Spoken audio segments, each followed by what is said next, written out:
ಬಿರು ಬಿಸಿಲ ಹೊಡೆತ ಕುಡಿಯಲು ನೀರಿಲ್ಲದ ಪರಿಸ್ಥಿತಿಯನ್ನ ತಂದೊಡ್ಡಿದೆ. ಜಿಲ್ಲೆಗಳಲ್ಲಿ ಕೆರೆ ಕಾಲುವೆಗಳು ಬಿರುಕು ಬಿಟ್ಟಿದ್ದು ಬರ ತಾಂಡವವಾಡ್ತಿದೆ.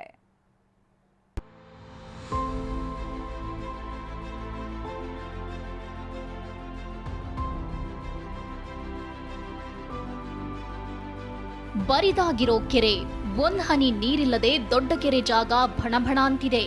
ಅಷ್ಟಕ್ಕೂ ರಾಜ್ಯದಲ್ಲಿ ಒಂದ್ ಕಡೆ ಮಳೆ ಅಬ್ಬರಿಸ್ತಿದ್ರೆ ಹಲವು ಜಿಲ್ಲೆಗಳು ಇನ್ನೂ ಬರದಿಂದ ಹೊರಬಂದಿಲ್ಲ.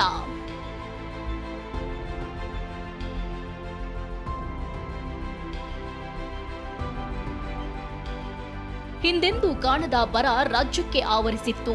ಇದರ ಎಫೆಕ್ಟ್ಗೆ 234 ಎಕರೆಯಲ್ಲಿರೋ ವಿಜಯಪುರದ ಬೇಗಂ ತಾಲಾಬ್ ಕೆರೆ ಖಾಲಿಯಾಗಿದೆ. ನೀರಿನ ಆಗರ ಹೊತ್ತು ನಿಲ್ತಿದ್ದ ಕೆರೆ ಬರಡಾಗಿದೆ. ಪೈಪ್ಲೈನ್ ಮಾಡ್ಯಾರ, ಕೆರೆಗೆ ಹಂಗೂ ಮಾಡಿಟ್ಟಾರ. ಒಂದಿಟ್ಟು ಕೆರೆ ಮಣ್ಣ ಖಾಲಿ ಮಾಡಿ ತುಂಬಿದ್ರೆ ಮತ್ತೆ ನೀರು ತುಂಬಿದ್ರೆ ರೈತರಿಗೆ ಅನುಕೂಲ ಆಗ್ತಾರೆ. ಬೋರ ನೀರು ಹಾಕ್ತದೆ, ಕೆರೆಗೆ ಹೆಚ್ಚು ನೀರು ಹಿಡಿತದಾರೆ. ಚಿತ್ರದುರ್ಗದ ಐತಿಹಾಸಿಕ ತಿಮ್ಮಣ್ಣ ನಾಯಕ ಕೆರೆ ಕೂಡ ಬರದಿಂದ ಬರಿದಾಗಿದೆ. ತಿಮ್ಮಣ್ಣ ನಾಯಕ ಕೆರೆ ಅರಣ್ಯ ವ್ಯಾಪ್ತಿಯಲ್ಲಿದ್ದು ಪ್ರಾಣಿ ಪಕ್ಷಿಗಳಿಗೆ ಆಸರಿಯಾಗಿತ್ತು.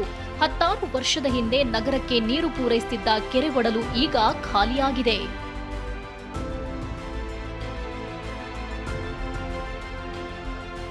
ಸ್ಮಾರ್ಟ್ ಸಿಟಿ ಯೋಜನೆಯಡಿ ಬೆಳಗಾವಿಯ ವಿವಿಧ ಭಾಗಗಳಲ್ಲಿ ತೆರೆಯಲಾಗಿದ್ದ 12 ಆರ್ಒ ಪ್ಲಾಂಟ್ಗಳು ತಾಂತ್ರಿಕ ಸಮಸ್ಯೆ ನಿರ್ವಹಣೆ ಇಲ್ಲದೆ ಬಂದ್ ಆಗಿವೆ. ಬೇಸಿಗೆಯಲ್ಲೂ ಸಮಸ್ಯೆ ಬಗೆಹರಿಸದ ಅಧಿಕಾರಿಗಳ ವಿರುದ್ಧ ಜನಾಕ್ರೋಶ ವ್ಯಕ್ತವಾಗಿದೆ.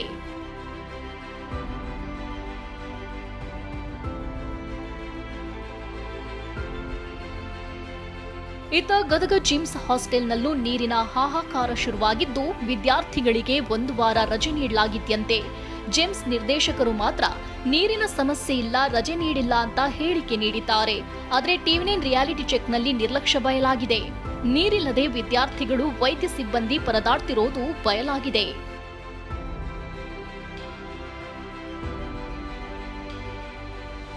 ಬೀದರ್ನಲ್ಲಿ ಏಕಾಏಕಿ ಬಾವಿ, ಬೋರ್ವೆಲ್ಗಳು ಬತ್ತಿವೆ.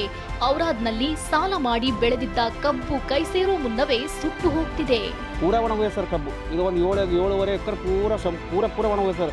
ಈ ಮಳೆ ಬಿದ್ದರೂ ಇದು ಉಪಯೋಗ ಆಗಲ್ಲ, ಇದು ಕೆಲಸ ಬರಲ್ಲ ಸರ್.